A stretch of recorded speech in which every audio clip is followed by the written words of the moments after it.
আসসালামু আলাইকুম। মির তৌফিক হোসেন স্বাগত জানাচ্ছি এনটিভির সন্ধ্যার খবরে। ক্রাউন 7 শিরোনাম দেখছিলেন, এবার বলছি পুরো খবর।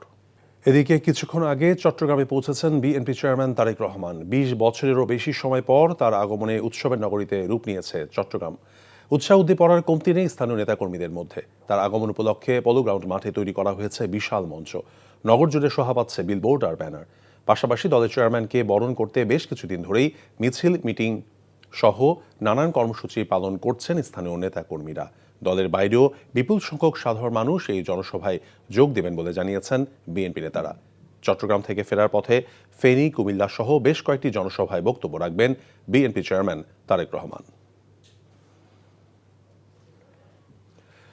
দর্শক, এই মুহূর্তে চট্টগ্রাম শাহ আমানত আন্তর্জাতিক বিমানবন্দরে আছেন আমাদের স্পেশাল করেসপন্ডেন্ট ইমরুল হাসান। সরাসরি যুক্ত হচ্ছেন তিনি।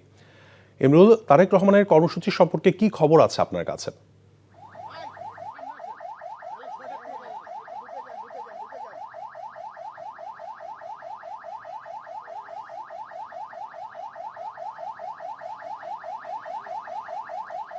তৌফিক, কিছুক্ষণ আগেই বিএনপির চেয়ারম্যান তারেক রহমান চট্টগ্রামে এসে পৌঁছেছেন। দেখতে পাচ্ছেন যে আমার পিছনে উনি যে লাল গাড়িতে করে এই নির্বাচনী প্রচারণা শুরু করেছেন সিলেট থেকে, সেই গাড়িটিতে করে উনি এই হযরত শাহ আমানত বিমানবন্দর কম্পাউন্ড ত্যাগ করছেন। এখান থেকে উনি সরাসরি চলে যাবেন হোটেল রেডিসন ব্লুতে। উনি সেখানে আজকে রাত্রি যাপন করবেন তিনি। গাড়িতে দেখতে পাচ্ছেন দর্শক যে তারেক রহমান গাড়ির সামনেই বসে আছেন এবং এখানে নেতাকর্মীরা ভিড় করেছেন, তাদের অভিবাদনের উনি জবাব দিচ্ছেন।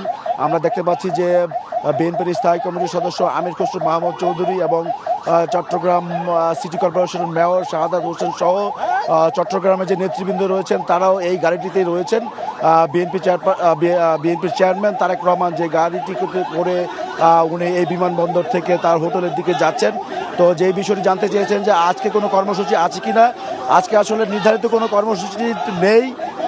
তবে আমরা অনানুষ্ঠানিকভাবে যেটি শুনেছি যে চট্টগ্রাম মহানগরীর নেতাদের সাথে একটি অনানুষ্ঠানিক বৈঠক হতে পারে, সেটি রেডিসন হোটেলেই হবে। আগামীকাল তার একটি ব্যস্ত সূচি রয়েছে। 4টি জেলায় 6টি সমাবেশ উনি করবেন, যেটি শুরু হবে চট্টগ্রামের পোলো গ্রাউন্ড মাঠ থেকে। তবে তার আগে সকাল 9:30টায় আরও একটি নির্ধারিত কর্মসূচি রয়েছে, যেটি তরুণদের সাথে একটি পলিসি ডায়ালগ। সেখানে বিএনপির যে ভাবনা কৃষি, কর্মসংস্থান সহ নারীর ক্ষমতায়ন সহ বিভিন্ন বিষয়ে বিএনপির যে ভাবনা নিয়ে তাদের সাথে মত বিনিময় করবেন এবং তরুণ যুবকদের উনি মতামত শুনবেন। এরপরে আসলে সেই প্রোগ্রাম শেষে বেলা 11টায় তার প্রথম কর্মসূচি পোলো গ্রাউন্ড মাঠে, প্রথম জনসভা, নির্বাচনী জনসভা এই চট্টগ্রামে। যেটি বলছিলেন যে দীর্ঘদিন পরে উনি চট্টগ্রামে এসেছেন। 2005 সালের 6ই মে সর্বশেষ চট্টগ্রামে তিনি এসেছেন। এবার আসলেন নির্বাচনী প্রচারণায়, দলকে নেতৃত্ব দিচ্ছেন এবারে উনি নির্বাচনে। তো 4টি জেলা যে সমাবেশের উল্লেখ করলাম, চট্টগ্রামের পরে উনি ফেনীর জনসভায় অংশ নেবেন, এরপর কুমিল্লা 3টি জনসভায় অংশ নেবেন আগামীকাল, এবং সর্বশেষ নারায়ণগঞ্জের সোনারগাঁয়ের কাঁচপুরের সমাবেশের মধ্য দিয়ে সেই আগামীকালের প্রোগ্রাম তার শেষ হবে এবং ধারণা করা হচ্ছে সেটি আসলে গভীর রাত পর্যন্ত গড়াতে পারে। তৌফিক, জানছিলাম চট্টগ্রামে তারেক রহমানের কর্মসূচি সম্পর্কে। দেশের 1 ইঞ্চি মাটির সম্মান কারো কাছে বন্ধক রাখা হবে না মন্তব্য করে জামায়াতে ইসলামীর আমির ডাক্তার শফিকুর রহমান বলেছেন, জীবন যাবে তবুও অন্যায়ের কাছে মাথা নত করবে না তার দল। নির্বাচনী প্রচারণার অংশ হিসেবে উত্তরাঞ্চলের জেলায় জেলায় জনসভা এবং পথসভা করছেন জামায়াত আমির। সমাবেশে তিনি বলেছেন, রাজনীতি সুন্দর হলে গোটা দেশ সুন্দর হয়ে যাবে, এজন্য একটা ধাক্কা প্রয়োজন, আর সেই ধাক্কা দিতে হবে আগামী 12 ফেব্রুয়ারির ভোটের মাধ্যমে। আরও জানাচ্ছেন জুবায়ের প্রধান, ছবি তুলেছেন ফরিদ আহমেদ ভুইয়া।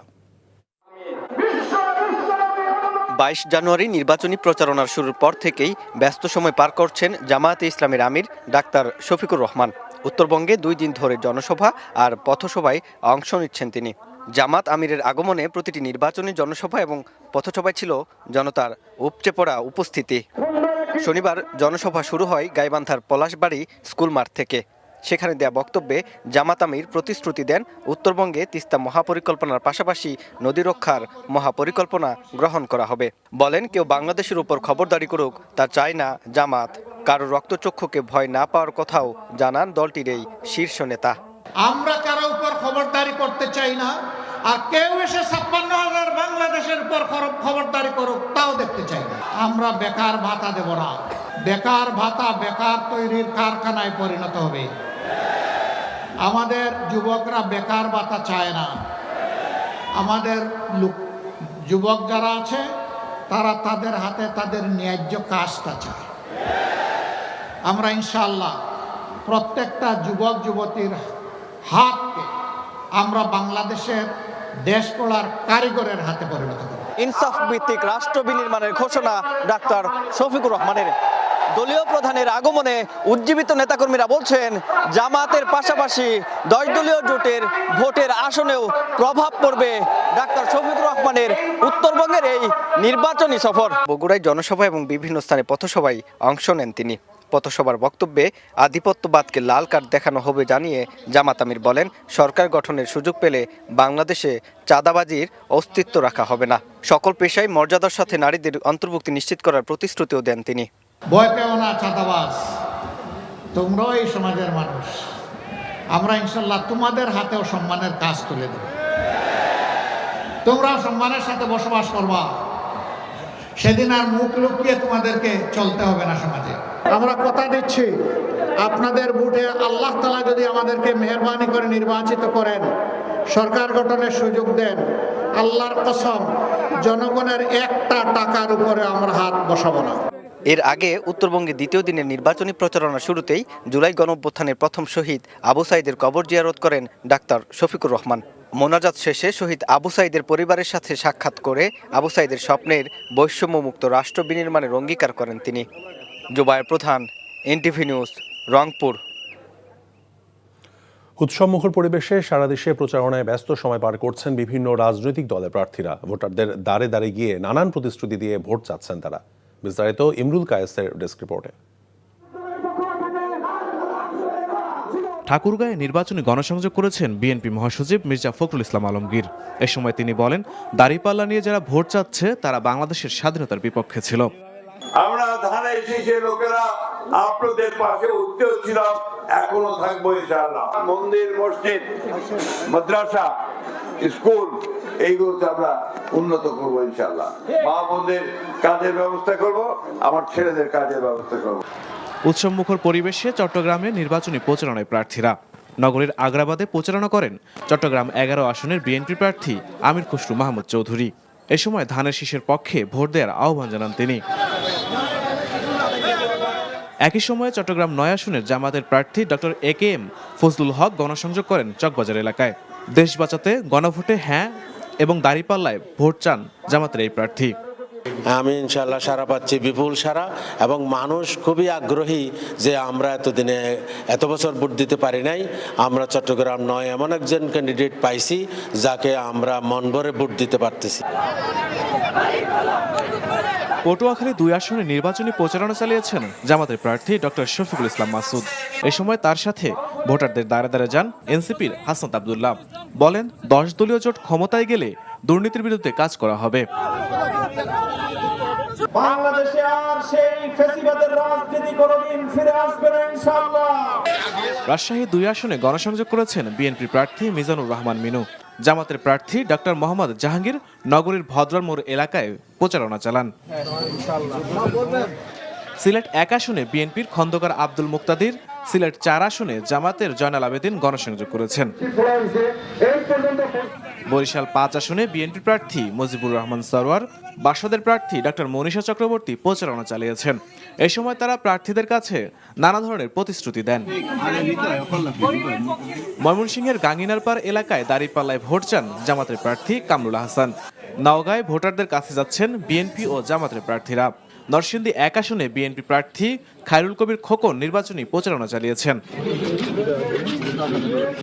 সমৃদ্ধ ও নিরাপদ রূপসা, তেরোখাদা, দিঘলিয়া গড়ার অঙ্গীকার করে ভোটারদের কাছে নির্বাচনী ইস্তেহার ঘোষণা করেছেন খুলনা 4 আসনের বিএনপি প্রার্থী আজিজুল বারী হেলাল। রাঙামাটিতে বিএনপি প্রার্থী অ্যাডভোকেট দীপেন দেওয়ান গণসংযোগ করেছেন।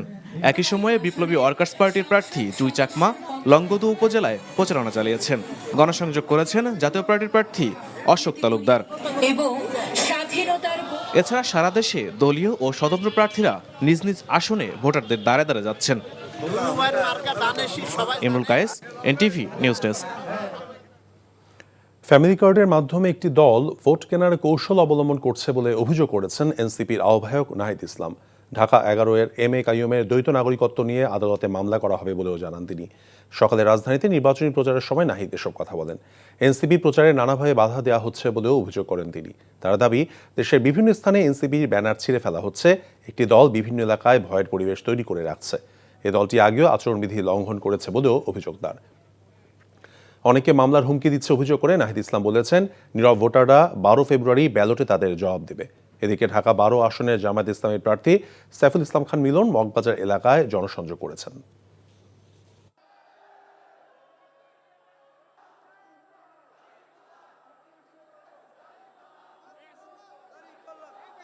আমরা ঢাকা 12 থেকে চাঁদাবাজি নির্মূল করব ইনশাআল্লাহ।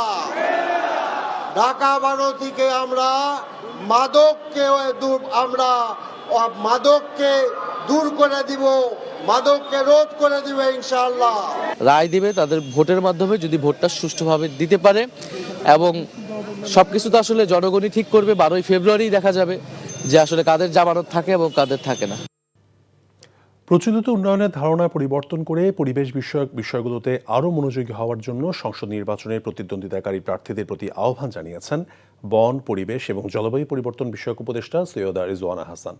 ত্রয়োদশ জাতীয় সংসদ নির্বাচনকে সামনে রেখে রাজনৈতিক দলগুলোর সবুজের জন্য প্রতিশ্রুতি শীর্ষক ম্যানিফেস্টো টক অনুষ্ঠানে তিনি এমন আহ্বান জানান।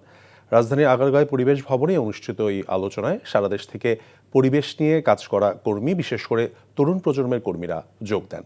এ সময় নিজ নিজ এলাকার পরিবেশগত মৌলিক সমস্যাগুলো নিয়ে প্রার্থীদের প্রশ্ন করার জন্য সবার প্রতি আহ্বান জানান বক্তারা।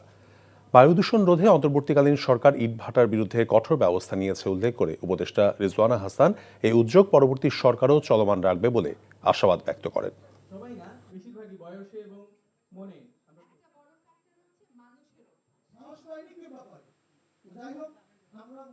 উন্নয়নটাকে একটা মডেল করে ফেলছি উইদাউট কনসিডারিং এনভায়রনমেন্ট, ফলে উন্নয়নটা আমরা আরোপ করে দিই। সকল সংসদ সদস্য বলবে আমার এলাকায় একটা রাস্তা করে দেব, 2টা ব্রিজ করে দেব, 3টা কালভার্ট করে দেব। কেউ বলবে না একটা পার্ক করে দেব, কেউ বলবে না বনটাকে আগের মতন ফিরিয়ে আনবো। হ্যাঁ, তো এইগুলোই যে আপনারা যে আজকে আয়োজন করছেন, এখান থেকে আস্তে আস্তে বদলায়। রাজনৈতিক নয়, কারণ বাজারে চাঁদাবাজি এবং দখল বাণিজ্যের নিয়ন্ত্রণ নিয়ে দ্বন্দ্বের কারণেই খুন হয়েছেন ঢাকা মহানগর উত্তরের স্বেচ্ছাসেবক দল নেতা আজিজুর রহমান সাব্বির। হত্যার নির্দেশ দেন আন্ডারওয়ার্ল্ডের সন্ত্রাসী দিলীপ ওরফে বিনাশদা। সকালে ডিএমপি মিডিয়া সেন্টারে সংবাদ সম্মেলনে এসব কথা জানান ডিবি প্রধান শফিকুল ইসলাম। বলেন, এই হত্যাকাণ্ডের অন্যতম শুটার রহিমকে নরসিংদী থেকে গ্রেফতার করা হয়েছে। হত্যায় ব্যবহৃত 2টি বিদেশি পিস্তল, ম্যাগাজিন এবং 12 রাউন্ড গুলি উদ্ধার করা হয়েছে। এক প্রশ্নের জবাবে ডিবি প্রধান বলেছেন, বিদেশে অবস্থানরত দিলীপ ওরফে বিনাশের নির্দেশে হত্যাকাণ্ড ঘটানো হয়েছে। দিলীপ আন্ডারওয়ার্ল্ডের একজন সন্ত্রাসী। কারণ বাজার কেন্দ্রিক 8 থেকে 9টি চাঁদাবাজ গ্রুপ সক্রিয় রয়েছে বলেও জানান শফিকুল ইসলাম। ঢাকাস্থ চাঁদপুর জেলার মতলব এলাকাবাসীদের নিয়ে মত বিনিময় সভার আয়োজন করেছে চাঁদপুর 2 আসনের ধানের শীর্ষের মনোনীত প্রার্থী ডক্টর জালাল উদ্দিন। রাজধানীর একটি হোটেলে অনুষ্ঠিত সভায় ঢাকায় কর্মরত চাঁদপুর 2 আসনের ব্যবসায়ী, শিল্পপতি, পেশাজীবী, সমাজকর্মী সহ নানা শ্রেণী পেশার প্রতিনিধিরা অংশ নেন। মতলব এলাকার সার্বিক উন্নয়ন, শিক্ষা, স্বাস্থ্যসেবা, কর্মসংস্থান সৃষ্টি, অবকাঠামো উন্নয়ন সহ বিভিন্ন গুরুত্বপূর্ণ বিষয়ে নিজেদের মতামত এবং প্রস্তাব তুলে ধরেন অংশগ্রহণকারীরা। এ সময় ডক্টর জালাল উদ্দিন বলেছেন, জনগণের চাহিদা এবং প্রত্যাশাকে গুরুত্ব দিয়েই ভবিষ্যৎ পরিকল্পনা গ্রহণ করা হবে। এই ছিল সন্ধ্যার খবরে। এই খবরের ভিডিও সহ আপডেট জানতে ভিজিট করুন এনটিভি অনলাইন www.ntvbd.com। এছাড়াও এনটিভির জনপ্রিয় সব অনুষ্ঠান এবং খবরের আপডেট জানতে ভিজিট করুন আমাদের ইউটিউব এবং ভেরিফাইড ফেসবুক পেজ। রাত 10:30 রাতের খবর দেখার আমন্ত্রণ রইল। ধন্যবাদ সবাইকে।